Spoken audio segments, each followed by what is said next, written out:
আমার ভাই না, এটা আমার বাবার সমতুল্য। আমরা দুই বোন, আমার ভাইয়ের দুই হাতে শুইতাম, ঘুমাইতাম। আজকে আমার ভাই 16টা বছর আমাদের কাছে নাই। আমরা আমাদের ভাইকে ফিরে পেতে চাই। 2009 সালে যখন ঘটনাটা হয় তখন আমার ভাই ছিল পিলখানায়। তো আমার ভাই ট্রেনিংয়ে ছিল, সে মাত্র নতুন জয়েন করে। যে ভাইয়া 18 মাস ট্রেনিং চলে, মেডিকেল রিক্রুটমেন্ট ছিল। তো আমার ভাই কিন্তু জবে জয়েন করে নাই তখন। তো একটা নতুন ছেলে, সে কটুক বা জানবে, কটুক বা চিনবে সে।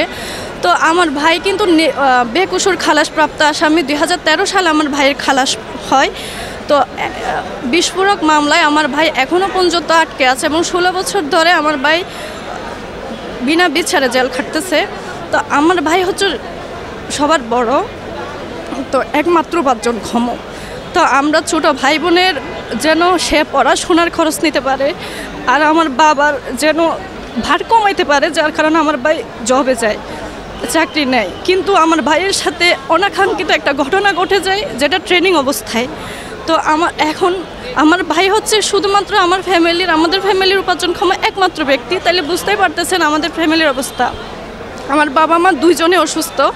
আমার বাবা বয়োবৃদ্ধ, সে হাঁটতে পারে না। আমার মা কান্না করতে করতে, সে এখন চোখে খুব কমই দেখে বলতে গেলে। আমার মা বাবা দুজনে অসুস্থ। আর কক্সবাজার থেকে সব সময় আসা এখানে সম্ভব হয় না। যাতায়াত ভাড়া, এখানে ঢাকা শহরে থাকা, সব কিছু মিলায় ফিনান্সিয়াল অবস্থাও আমাদের খারাপ। যেহেতু আমার ভাই একমাত্র উপার্জনক্ষম, তাইলে বুঝতেই পারতেছেন তা আমাদের ফ্যামিলির কী অবস্থা। আমরা শেষ চাই।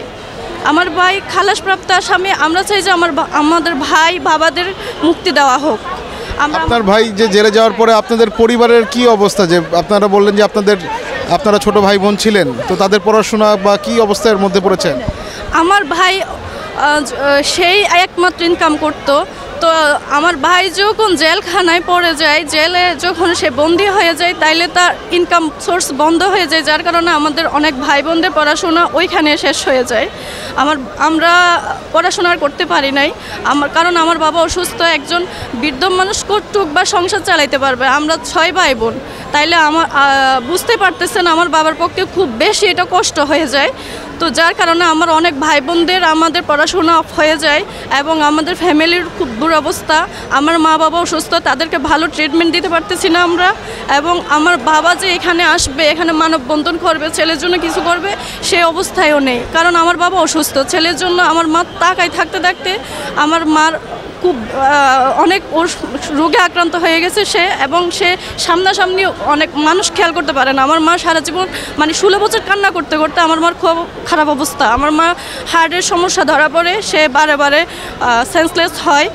তো আমার বাবারও একই অবস্থা। আমার বাবা এখন উঠে হাঁটতে পারে না, সে এরকম অবস্থা হয়ে গেছে, যার কারণে আমার বাবা এখানে আসতে পারে নাই। তো আমার ভাইয়ের মুক্তি চাই আমরা। এই যে একজন উপার্জনক্ষম ব্যক্তি এখনও পর্যন্ত যে 16 বছর কারাবরণ করে আছে, এবং সেও অসুস্থ, কারণ আমার ভাই আমাদের অভিভাবক। আমরা 2 বোন।